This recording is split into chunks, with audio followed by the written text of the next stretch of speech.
ایک چھوٹی سی بستی میں ایک واقعہ پیش آیا ہے. ایسے ہی بہت سے واقعات ہیں جو ان کے ہاں پیش آئے. اس میں کیا رویہ اختیار کیا بحیثیت مجموعی قوم نے؟ تو اگر آپ بائبل کو پڑھیں یا تورات کو پڑھیں تو یہ معلوم ہوتا ہے کہ ان کی کچھ قومی ذمہ داریاں تھیں. اگر اس طرح کا معاملہ کہیں پیش آئے اس میں پھر کوتاہی ہونے لگ جاتی ہے. یعنی لوگ کہتے ہیں کہ اچھا چلیے یہ بھی گوارا کر لیں گے. وہ قومی ذمہ داریوں کی کوتاہی کے نتیجے میں پوری قوم اللہ تعالیٰ کے عتاب کا مورد بن جاتی ہے. تو اس طرح کے بہت سے معاملات ہیں. چنانچہ ایک گروہ ہے جس نے بچڑے کی پرستش کی یا وہ شرک میں مبتلا ہوا، وہ سامری کے شہر میں آ گیا. ہارون بھی روکتے رہے، دوسرے آیان و اکابر بھی روکتے رہے. اس موقع پر پھر ان کو بلایا گیا اللہ تعالیٰ کی طرف سے. جب بلایا گیا تو وہاں انہوں نے ایک دوسری بات بھی کہہ دی. تو دونوں باتیں جمع ہو گئی ہیں. قرآن کہیں واقعے کے ایک حصے کو بیان کر دیتا ہے، کہیں دوسرے حصے کو. یعنی ان کے بلانے کا یہ مقصد نہیں تھا کہ وہاں آ کر ان کا یہ مطالبہ سنا جائے کہ ارن اللہ جارتن. بلائے تو وہ اس کے بعد گئے تھے تاکہ ان کو تنبیہ ہو کہ وہ اپنی ذمہ داریوں کو ادا کر سکیں. تو دونوں چیزیں بعض اوقات اکٹھی ہو جاتی ہیں، اس میں سے ایک کو وہ حذف کر دے گا. اس کو سمجھنے کے لیے ایک مثال میں عرض کر دیتا ہوں. وہ یہ ہے کہ قرآن مجید میں حضرت موسیٰ کا واقعہ کئی جگہوں پہ بیان ہوا ہے. تو آپ اس کو سورہ طٰہٰ میں پڑھیے تو آپ یہ دیکھیں گے کہ وہاں تفصیلات کے، مثلا سورہ قصص کی تفصیلات کی اجمال قرآن نے کیسے کی ہے، درمیان میں بہت سا حصہ omit کر دیتا ہے. تو یہ طریقہ کئی جگہوں پر ہے. یہ نسبتوں کو سامنے رکھ کے ہمیشہ سمجھنا چاہیے کیا بات تھی، اس کے بعد کیا واقعات پیش آئے. یوں سمجھیے نا کہ ایک غلطی کی، اس غلطی کے نتیجے میں ان کو بلایا گیا، وہ 70 آدمی منتخب ہوئے، وہاں پہنچے تو وہاں پر جو بات ہوئی یا مکالمہ ہوا اس میں ایک مزید مطالبہ کر بیٹھے. یہ خود سیدنا موسیٰ کے ساتھ بھی ہوا ہے. ان کو بلایا کسی اور مقصد کے لیے گیا تھا، لیکن انہوں نے بھی کہہ دیا کہ رب آرنی. تو اس کے بعد ان کو بھی تنبیہ کی ہے اللہ تعالیٰ نے. تو یہ اس طرح دونوں چیزیں ملی ہوئی ہیں جس کے بعد یہ واقعہ ہوا. سلمان احمد صاحب جو ہیں وہ ایک ریسرچر ہیں اور دل کے امراض پہ ریسرچ کرتے ہیں. تو ان کا، اور اس کے لیے ان کو سور کے اعضاء کے اوپر بھی ریسرچ کرنی پڑتی ہے. تو ان کا سوال یہ ہے کہ بحیثیت مسلمان تحقیق کے مقصد کے لیے اس طرح کے اعضاء کا استعمال اخلاقی طور پہ درست ہے کیا؟ دیکھیے وہ اعضاء کا استعمال کس مقصد سے ہے؟ یعنی تحقیق کرنے میں تو کوئی معنی نہیں ہے، جس پہ چاہے تحقیق کریں. لیکن اگر کسی مسلمان کو وہ لگائیں گے اس میں یہ سوال پیدا ہوگا کہ کیا مسلمان اس کو عام حالات میں بھی استعمال کر سکتا ہے یا استرار ہی میں، کیونکہ حرمتوں کے معاملے میں استرار ہی کا استثناء ہے. تو استرار میں تو آپ جانتے ہیں کہ حرام کھایا جا سکتا ہے. اگر کھایا جا سکتا ہے تو حرام چیزیں کسی اور مقصد کے لیے بھی استعمال کی جا سکتی ہیں. لیکن عام حالات میں حرمت ہی رہے گی. تحقیق میں کوئی معنی نہیں ہے، تحقیق وہ کریں. اسی طرح غیر مسلم تو اس معاملے میں کوئی کراہت نہیں محسوس کرتے، وہ کھاتے بھی ہیں. ان کو لگانا پڑے تو لگانے میں بھی کوئی معنی نہیں. یہ تو ان کو فیصلہ کرنا ہے، یعنی کھانے والے نے فیصلہ کرنا ہے، لگوانے والے. کسی مسلمان کا معاملہ اگر ہوگا تو ان کو بتا دینا چاہیے کہ اس کی حرمت ہے، آپ استراری میں اس کو استعمال کر سکتے ہیں. میرا سوال عہد الس کے مضمرات کے حوالے سے ہے. یعنی جب اللہ تعالیٰ نے بنی آدم کو اس امتحان میں ڈالنے سے پہلے جب یہ عہد لیا تو آپ سے آپ کچھ چیزیں اس عہد میں شامل ہو جاتی ہیں. یعنی یہ میرا اپنا کوئی ضابط نظر نہیں ہے، بعض اہل علم، بعض آپ کے شاگردوں میں سے یہ بات کہتے ہیں. ان میں سے 3-4 چیزیں ہیں وہ بالکل واضح ہیں، ان میں کوئی یعنی اشکال نہیں ہے. ایک تو یہ کہ آمادگی ہے، میرے کنسنٹ شامل ہونا چاہیے. دوسرا یہ کہ امتحان کی نوعیت کیا ہے، اس کا پورا شعور ہونا چاہیے بنی نوع انسان کو، اور عام الفاظ میں مجھے اس کی نوعیت کیا ہے. اور یہ کہ کامیابی کی استعداد ہونی چاہیے، پورا پوٹینشیل ہونا چاہیے بنی نوع انسان کا اس امتحان میں کامیاب ہونے کا. اور چوتھا یہ کہ یہ اس دنیا میں میری جو شخصیت ہے یہی وہی شخصیت ہے جس نے عہد لیا تھا. یعنی ان میں سے کوئی بھی چیز اگر نہ ہو تو وہ خدا سب کچھ ہو سکتا ہے، منصف نہیں ہو سکتا. تو اس میں ایک اشکال تو یہ ہے، ایک سوال جو ہے وہ کافی عرصے سے مجھے تنگ کر رہا ہے، وہ یہ کہ جب یہ خدا نے جب خدا نے یہ عہد لیا تو یہ انتخاب بھی بنی نوع انسان کو دیا تھا کہ وہ شکر یا صبر میں سے جس امتحان کا چاہے اس کا انتخاب کر لے.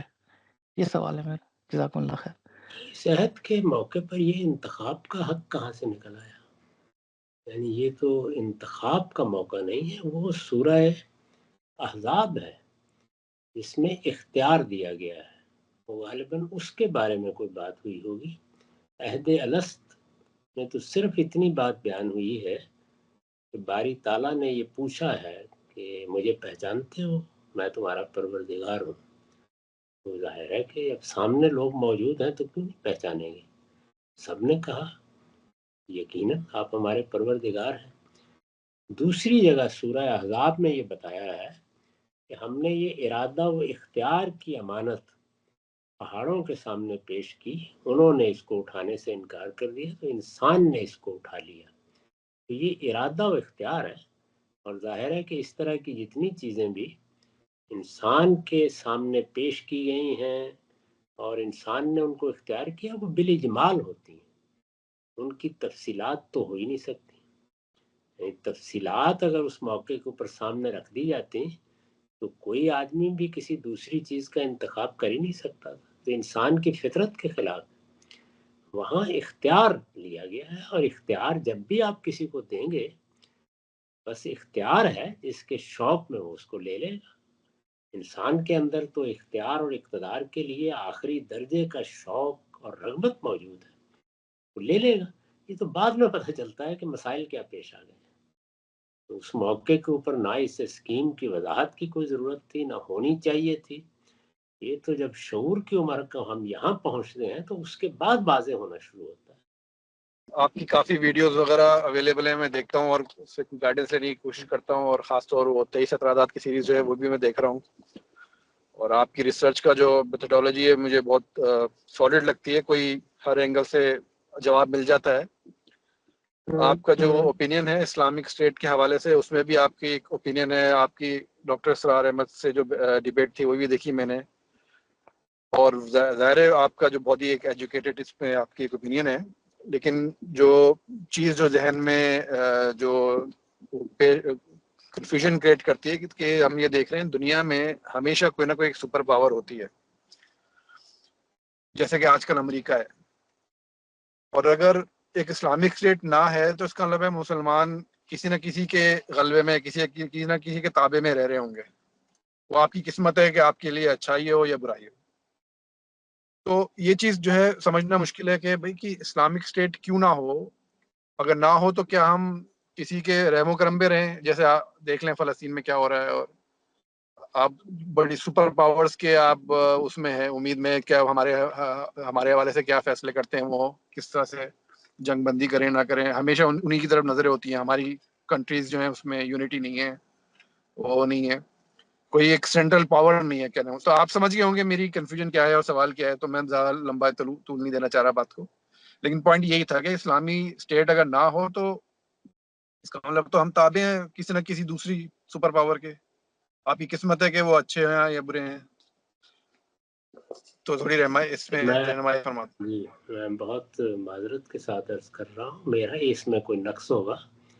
یعنی یہ میں بات بالکل سمجھ نہیں سکا. انسان کو بھوک لگتی ہے، پیاس لگتی ہے، تو وہ مذہب سے پوچھتا ہے کہ مجھے کھانا کھانا ہے یا پانی پینا ہے. ریاست انسان کی ضرورت سے پیدا ہوتی ہے. اس وقت مسلمانوں کو موقع ملا ہے تو کیا وہ ریاست کے بغیر رہ رہے ہیں؟ 50 سے زیادہ ملکوں میں انہوں نے اپنی ریاستیں قائم کر رکھی ہوئی ہیں. ان میں اگر یہ داعیہ پیدا ہو جائے کہ وہ یورپی یونین کی طرح اپنی ایک وحدت قائم کر لیں، یہ داعیہ جب فطری طور پر پیدا ہو جائے گا تو اس کو کون روک سکتا ہے؟ کر لیں گے. میں نے بھی بارہا اس سوال کا جواب دیا ہے کہ اس وقت اگر مسلمان ایک متحدہ حکومت قائم کرنا چاہیں تو اس کا قابل عمل طریقہ یہ ہے. اس پر بہت گفتگویں کی ہیں میں نے. تو یہ سب کچھ تو انسان کے داعیات سے پیدا ہوتا ہے. اس میں کون سی چیز ہے جو ان کو روک رہی ہے؟ ہم ہمیشہ ہی ان سے یہ کہتے ہیں کہ علم و اخلاق میں بہتری پیدا کرو، تم علم کے میدان میں پیچھے رہ گئے ہو، اللہ تعالیٰ تمہیں برتری عطا فرمائے گا۔ وہ برتری اگر ایک سپر پاور کے درجے کی وہ حاصل کر سکتے ہیں تو اسلام کیوں رکاوٹ بن گیا ان کے راستے میں؟ تو میں یہ ساری بات سمجھ نہیں سکا، اگر آپ مجھے سمجھائیں کہ اس میں تو ایسے ہی ہے کہ ایسے لوگ کاروبار کر رہے ہیں، بڑے بڑے کارخانے لگا رہے ہیں، بڑے مالی امپائر قائم کر رہے ہیں، طاقت اور سرمایہ کے حصول کی جدوجہد کر رہے ہیں۔ اسلام نے ان کو کب روکا ہے؟ اگر مسلمان ایک سپر پاور بننے کا فیصلہ کر لیں تو اسلام نے کوئی رکاوٹ ڈالی ہے اس کے راستے میں؟ اسلام تو بڑا خوش ہوگا کہ نہیں، اس میں مسلمانوں نے ایک سپر پاور قائم کر لی۔ بات سمجھ گیا۔ دیکھیں آپ کی بات بالکل درست ہے اس لحاظ سے کہ اسلامی قوتیں اگر چاہیں تو بن سکتی ہیں سپر پاور، اور لیکن پوائنٹ یہ کہ چونکہ ایک سینٹرل وہ نہیں ہے، قوت نہیں ہے، یا ایک سینٹرل کمانڈ نہیں ہے، یا آپ کوئی اور ورڈ لے لیں، ہر کوئی اپنے انڈیویجول فائدے ہی دیکھتا ہے، اور وہ اسلام کی خدمت نہیں، مطلب وہ اپنی قومی اس میں ترقی کے لیے وہ میں نے تو اس کے لیے بھی تجویز پیش کی ہے بارہا، اگر آپ نے مجھ کو سنا ہے، کہ اس وقت حسن اتفاق سے سعودی عرب کو ایک مرکزی حیثیت حاصل ہے، وہاں پر بادشاہت ہے۔ میں نے تجویز پیش کی ہے، کئی مرتبہ کی ہے، اور مجھ سے پہلے مولانا وحید الدین خان نے پیش کی ہے کہ اگر وہی تعلق مسلمان ملک ان کے ساتھ قائم کر لیں جو کینیڈا اور آسٹریلیا کا ملکہ برطانیہ کے ساتھ، انہی لفظوں میں پیش کی ہے، تو اس سے مسلمانوں کی ایک قوت کا اظہار بھی ہوگا، اور اس کے بھی مواقع پیدا ہو جائیں گے کہ ان کے ہاں جو نزاعات پیدا ہوتے ہیں ان میں گویا ایک ایسی شخصیت یا ایسا نظم وجود میں آ جائے گا جو معاملات درست کر دے۔ یہ تو ہم سب کی آرزو ہے، خواہش ہے۔ اس میں سے کون سی چیز ہے جس کی میں نے کبھی نفی کی ہے؟ اس پر میں نے بہت گفتگویں کی ہیں۔ نہیں، میں نے شاید میرے کچھ مغالطہ ہو گیا ہو، میں نے اتنی ڈیٹیل میں نے ابھی شروع ہی کیا ہے، جیسے آپ کی ویڈیوز میں دیکھ رہا ہوں، اور آپ کا ریسرچ کا مجھے بہت ہی جو ہے نا ذہن کو ایک لاجک کو لگتا ہوا ہے۔ آپ کا ریسرچ کا جو طریقہ ہے، جو آپ نے اصول بنائے ہوئے ریسرچ کرنے کے اور مطلب نکالنے کے، بہت ہی اس میں کوئی سوال نہیں رہ جاتا۔ تو اس معاملے میں مجھے کلیئرٹی چاہیے تھی۔ آئی تھنک آپ جو کہہ رہے ہیں میں اس سے متفق ہوں، بالکل صحیح کہہ رہے ہیں، اور آئی تھنک یہ کلیئرٹی آپ نے پرووائڈ کر دی، بہت شکریہ آپ کا۔ میرا اور کوئی سوال میں نے یہ نہ صرف یہ کہ بہت جگہوں پر ان چیزوں کو بیان کیا ہے، بلکہ میرا ایک مضمون ہے جو 2015 میں پاکستان کے بڑے اخبارات میں شائع ہوا تھا، اردو اور انگریزی میں، وہ میری کتاب مقامات میں ہے۔ اس کا عنوان ہے اسلام اور ریاست، ایک جوابی بیانیہ، ایک کاؤنٹر نیریٹو۔ اس میں نے 10 نکات میں بیان کیا ہے کہ مسلمانوں سے اسلام کے ریاست کے حوالے سے تقاضے کیا ہیں۔ تو اس میں 9 نقطے میں ان احکام کی فہرست بیان کی ہے جو اللہ تعالیٰ نے دیے ہی مسلمانوں کے نظم اجتماعی یا ان کی ریاست کو یا ان کی حکومت کو، ان کے حکمرانوں کو دیے گئے ہیں۔ اس میں یہ بتایا ہے کہ ان احکام کی حیثیت کیا ہے، ان کے بارے میں مسلمانوں کے حکمران کس پہلو سے جواب دہ ہیں، اور پھر یہ بھی بتایا ہے کہ اگر وہ ان احکام پر عمل پیرا نہ ہو تو مسلمانوں کے لیے کیا لائے عمل ہے، وہ بھی اس میں 10ویں نقطے میں اس کا بھی جواب دیا گیا ہے۔ میرا ان لوگوں کے ساتھ یعنی کہ ہماری کیا ذمہ داریاں ہیں؟ جی ہاں، وہ سب چیزیں بیان کی ہیں اس میں، اور ابھی یہ اعتراضات سیریز میں یہی موضوع شروع ہو گیا ہے، یعنی یہ میرا خیال ہے اگلے ہفتے سے یہ شروع ہو جائے گا۔ اس کا عنوان ہی اسلام اور ریاست ہے۔ میرا اختلاف کیا ہے وہ بھی عرض کر دوں، میرا اختلاف کیا ہے وہ بھی بیان کر دوں۔ اختلاف 2 چیزوں پر ہے۔ مولانا سید ابواللہ صاحب مودودی نے جو سیاسی تعبیر پیش کی ہے، اس کی روح سے وہ یہ کہتے ہیں کہ مسلمانوں میں سے ہر فرد کی ذمہ داری ہے، اگر اسلامی احکام نافذ نہ ہوں تو وہ ان کے لیے سیاسی جدوجہد کرنے کے لیے نکلے۔ میں اس کو تسلیم نہیں کرتا، اس پر میں نے تنقید کی ہے اور یہ بتایا ہے کہ نہیں، بات اس طرح نہیں کہی گئی، بات دوسرے طریقے سے کہی گئی ہے۔ اس کو وہ ایک آیت سے استنباط کرتے ہیں، اس پر میں نے تنقید کی ہے۔ اسی طرح ان کا نقطہ نظر یہ ہے کہ دنیا میں کسی غیر مسلم کو حکومت کرنے کا حق ہی نہیں ہے، یہ مسلمانوں ہی کا کام ہے کہ جہاں کہیں غیر مسلموں کی حکومت ہو اس کا خاتمہ کر دے، اس سے میں نے اختلاف کیا ہے۔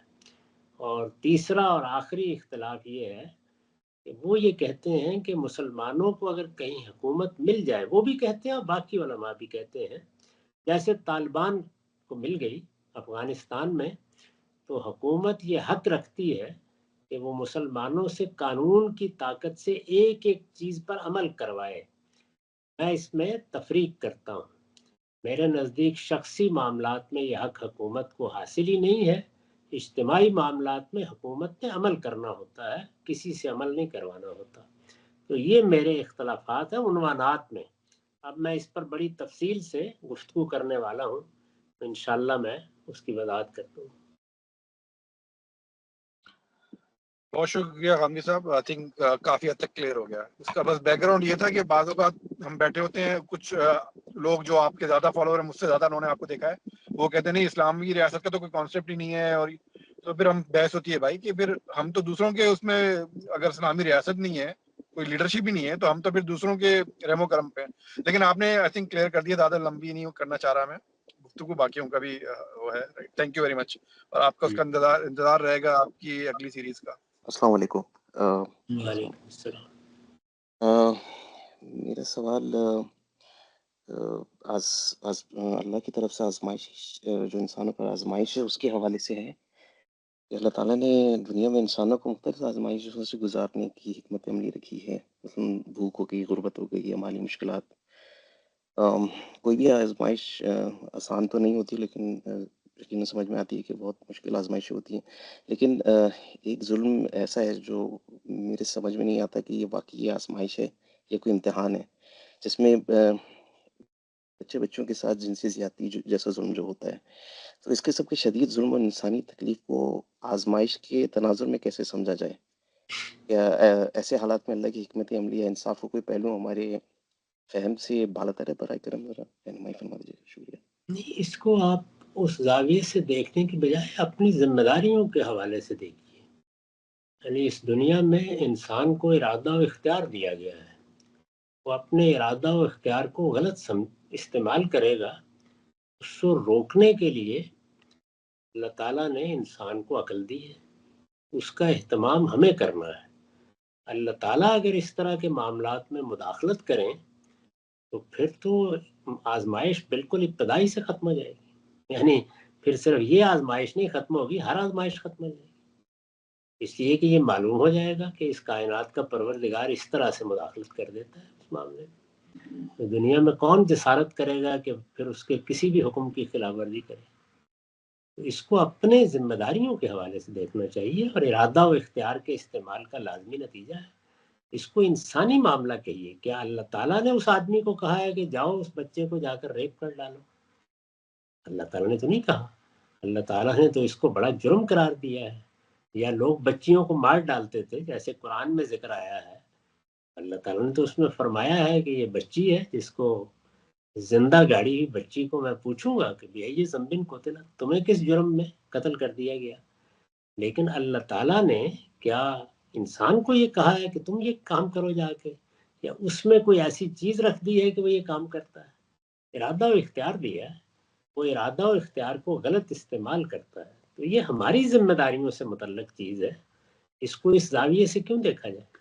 میرا سوال تھوڑا سا آیات متشابہات کے معاملے میں میری تھوڑی کنفیوژن تھی، جس میں یہ میں آپ کے سامنے تھوڑا کچھ سورہ سواد کی آیت 24 ہے، جس میں حضرت داؤد علیہ السلام کے بارے میں جو اللہ تعالیٰ کا بیان ہے، اور اس میں وہ جو دو بھائیوں کے درمیان دمبیوں کا لین دین کا والی بات ہے، اور اس میں جو ہے داؤد علیہ السلام کو پھر اپنی غلطی کا احساس ہوتا ہے، پھر وہ سجدے میں جو کہ اپنی معافی مانگتے ہیں اللہ تعالیٰ سے۔ تو یہ اس میں میں آپ کا تھوڑا